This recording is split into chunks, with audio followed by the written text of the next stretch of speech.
नमस्कार. ब्रेकनंतर पुन्हा एकदा आपलं स्वागत आहे. मी रडणारा नव्हे तर लढणारा कार्यकर्ता आहे.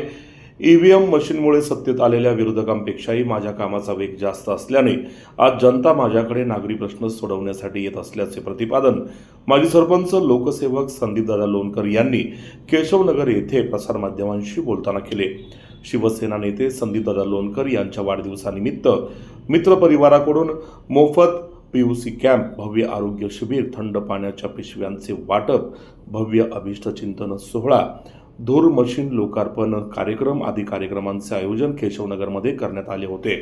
यावेळी राष्ट्रवादीचे प्रदेश उपाध्यक्ष सुरेश घुले, शिवसेना महानगर प्रमुख माजी आमदार रवींद्र धंगेकर, शिवसेना शहर प्रमुख नाना भानगिरे, नगरसेवक मारुती आबा तुपे, अजित घुले, उद्योगपती अमित साळुंके, अजय जाधव, शासन नियुक्त नगरसेवक अमर घुले, मयूर खलसे, माजी पंचायत समिती सदस्य जितीन कांबळे, शिवसेना नेते विशाल ढोरे, पंकज कोदरे, निशिगंधा थोरात, अक्षय तारू, आरपीआय नेते महादेव दंदी, कॅन्टोन्मेंट बँकेचे संचालक साहेबराव लोणकर, अनिल लोणकर, देवाशेठ भाट, सुरेश लोणकर, कैलास लोणकर, कालिदास गायकवाड, अनिल आबनावे, डॉक्टर लालासाहेब गायकवाड, भाजपा नेते गणेश घोष, गणेश घुले, प्रशांत भंडारी, संतोष भंडारी, संतोष शिंदे, शैलेश शेलार, सुभाष बांदल, ऋषिकेश गायकवाड, ओंकार बोणे, नाना हिंगमेरे, ताहिंजे सर, सुरत दंदी, अमृतेश्वर ज्येष्ठ नागरिक संघ, धम्मदायत बुद्ध विहार, विविध सोसायट्यांचे पदाधिकारी आणि सदस्य, सामाजिक कार्यकर्ते, सर्वपक्षीय पदाधिकारी, नागरिकांनी मोठ्या संख्येनं उपस्थित राहून संदीपदादांचे अभिष्टचिंतन केले. संदीपदादा लोणकर जनतेच्या मनातील नगरसेवक असून त्यांना मनपा सभागृहात नगरसेवक म्हणून जाण्याची संधी मिळेल असा विश्वास यावेळी सर्वच मान्यवरांनी शुभेच्छा देताना व्यक्त केला. कार्यक्रमाचे संयोजन अखिल लोणकर नगर मित्रमंडळ संदीपदादा लोणकर मित्र परिवाराने केले. पाहूया हा वृत्तांत. मी ज्या पक्षाचा प्रचार केला त्या पक्षाने मला त्या ठिकाणी उमेदवारी नाकारली, परंतु मी 10 दिवसाच्या काळामध्ये वेगळ्या पक्षात जाऊन 10 दिवसाच्या प्रचारामध्ये त्या ठिकाणी लक्षणीय अशी मतं 14,000 मतं मी या प्रभागामध्ये घेतलेली आहेत. त्यामुळे स्वाभाविकपणे मला या जनतेच्या अपेक्षांचं ओझं माझ्यावर निश्चितपणाने आहे. त्यामुळे मी हटणारा माणूस नाही. मी मागच्या काळामध्ये सांगितलं, मी लढणारा माणूस आहे, रडणारा माणूस नाही. भविष्यामध्ये माझ्या कामाचा धडाका जसा आहे तसाच चालू राहील. तुम्ही तुमच्या लक्षात येईल की लोकप्रतिनिधींच्या कामाचा स्पीड काय आहे आणि संदीप लोणकर ज्या पद्धतीनं काम करतो त्याचा स्पीड काय आहे, त्याच्यामध्ये तुम्हाला ती तफावत निश्चितपणाने येणाऱ्या काळामध्ये दिसेल. आणि शिवसेना पक्षाचे आज अनेक पदाधिकाऱ्यांनी, अनेक वेगवेगळ्या राजकीय पक्षांचे सर्वच पदाधिकारी माझ्यावर प्रेम करणार त्या ठिकाणी आज उपस्थित होते. परंतु मी या ठिकाणी शिवसेना पक्षाच्या वतीने या भागामध्ये ज्या पद्धतीनं 13 वर्षापूर्वी या भागामध्ये भारतीय जनता पार्टीचं नामोल्लेख कुठल्याही प्रकारे नसताना त्या ठिकाणी मी पूर्ण भारतीय जनता पार्टीचं इथं अस्तित्व निर्माण केलं, उभी केली. आणि त्यानंतर त्यांनी जरी रावललं असलं तरी आज नव्या उमेदीनं मी शिवसेना पक्षाचं काम या ठिकाणी गेल्या 3 महिन्यापासून सुरू केलंय. आणि निश्चितपणाने येणाऱ्या काळामध्ये कुठलीही मोठी शक्ती असू द्या, कितीही महानगरपालिकेत कुठल्या पक्षाची सत्ता असू द्या, कुणीही नेता असू द्या, त्या नेत्याला टक्कर देण्याची, त्या लोकप्रतिनिधींना टक्कर देण्याची ताकद या संदीप लोणकर मध्ये आहे. आणि निश्चितपणाने मी ती दाखवून देईल. येणाऱ्या काळामध्ये शिवसेना पक्षाचं जाळं आणि एकूणच या परिसरामध्ये शिवसेना पक्षाचं वातावरण चांगल्या प्रकारे होईल आणि त्याचा भविष्यामध्ये येणाऱ्या निवडणुकीमध्ये तुम्हाला निश्चितपणाने त्याचे परिणाम दिसून येतील. आपण सर्वांनी मशीनवर बनलेली चपाती बघितली, मशीनवर बनलेला चहा बघितला, मशीनने बनलेली कॉफी बघितली, मशीनने बनलेले लोकप्रतिनिधी पण आता बघायला मिळलेले आहेत काही लोकांना.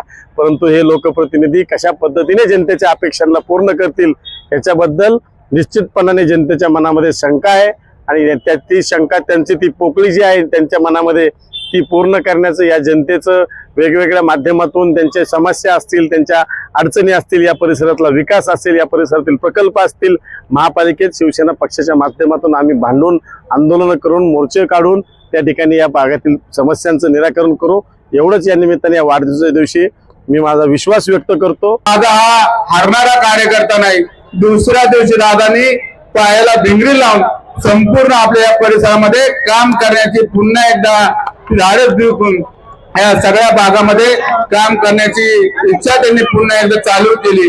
निश्चितच दादा, जरी तुम्ही नगरसेवक नसला तरी दरवर्षी दादांना नगरविकास खात्यातून या भागाच्या वेगवेगळ्या कामांसाठी निधी आम्ही माननीय महाराष्ट्र राज्याचे माजी मुख्यमंत्री आणि शिवसेना पक्षाचे मुख्य नेते आदरणीय एकनाथभाई शिंदे यांच्या मार्गदर्शनाखाली आपल्या मांजरी केशवनगर अमर गुले असतील, आमचा या परिसरातले सर्व शिवसेने पदाधिकारी असतील, निश्चितच या भागाला अजून विकास कामं कशी होतील. संदीप खऱ्या अर्थानं एक लढवय्या कार्यकर्ता, या गावचा सरपंच म्हणून काम करत असताना या भागातील अनेक नागरी प्रश्न सोडवण्याचं काम संदीपच्या माध्यमातून झालं.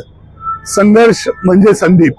अनेक प्रश्नावर, मग तो पाण्याचा प्रश्न असेल, ड्रेनेजचा प्रश्न असेल, रस्त्याचा प्रश्न असेल, सर्वसामान्य नागरिकांच्या जिव्हाळ्याचे जे प्रश्न असतील, त्या सर्व जिव्हाळ्याच्या प्रश्नावर संदीपने या परिसरामध्ये एक वेगळा संघर्ष केला आणि त्यामुळं या परिसरातील घराघरात संदीपचं नाव आहे.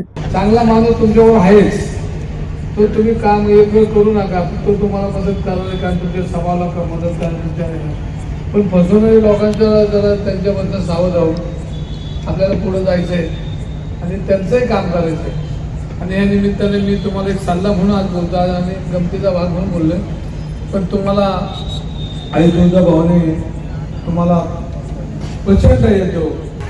मेरा पानी उतरता देख किनारे पे घर मत बसा लेना, मेरा पानी उतरता देख किनारे पे घर मत बसा लेना, मैं समुंदर हूँ लौटकर वापस आऊंगा. आणि दादा हे परत एकदा येणार, हे तुम्हालाही माहिती आहे, मलाही माहिती आहे. इलेक्शनचा निकाल जरी काही असला ते लोकांनी ऑलरेडी तुम्हाला नगरसेवक म्हणून स्वीकारलेला आहे. नगरसेवक हे मात्र नावाला पद असतं, परंतु खरा नगरसेवक किंवा खरा जनसेवक तोच माणूस असतो जो लोकांमध्ये उतरून लोकांची सेवा करतो. खरोखर तुम्ही जनतेच्या मनातीलच नगरसेवक आहे, कारण आज पेशवनगरसाठी, मुंडव्यासाठी आणि मांदेसाठी तुम्ही एवढे कामं केलेले आहेत. रस्त्यावर उतरून आंदोलनं केलेले आहेत, मोर्चे केलेले आहेत आणि कोर्टामध्ये अपील सुद्धा दाखल केलेलं आहे. म्हणजे जनतेसाठी आज पाण्याचा प्रश्न, आज आपण मुंडव्या ठिकाणी किती मोठे आंदोलन, भर पावसामध्ये मोठे मोठे आंदोलन केलेले आहे दादा. म्हणजे हे तुमचं किती म्हणजे केशवनगर आणि याच्यासाठी खूप मोठं मोलाचं कार्य आहे. आणि रस्त्यासाठी याच्यासाठी म्हणजे खूप तुमचं म्हणजे कार्य एवढं महान कार्य आहे. या कार्याचं आता दुसरे जरा श्रेय घेतात, पण हे खरोखर कार्य तुम्ही केलेलं आहे दादा, हे मी तुम्हाला ठामपणे सांगतो. आणि हे जनता हे सर्व तुमच्या पाठीशी आहे आणि पुढे भविष्यात तुम्हीच नगरसेवक होणार, हे मी या ठिकाणी वाई. संदीपने पाण्याचा जो केशवनगरला भेडसावणारा मोठा यक्ष प्रश्न होता तो सुद्धा सोडवलेला आहे. म्हणजे त्यांनी कोर्टात एक जनहित याचिका सादर करून जनहित याचिकेच्या माध्यमातून त्याने हा प्रश्न सोडवलेला आहे.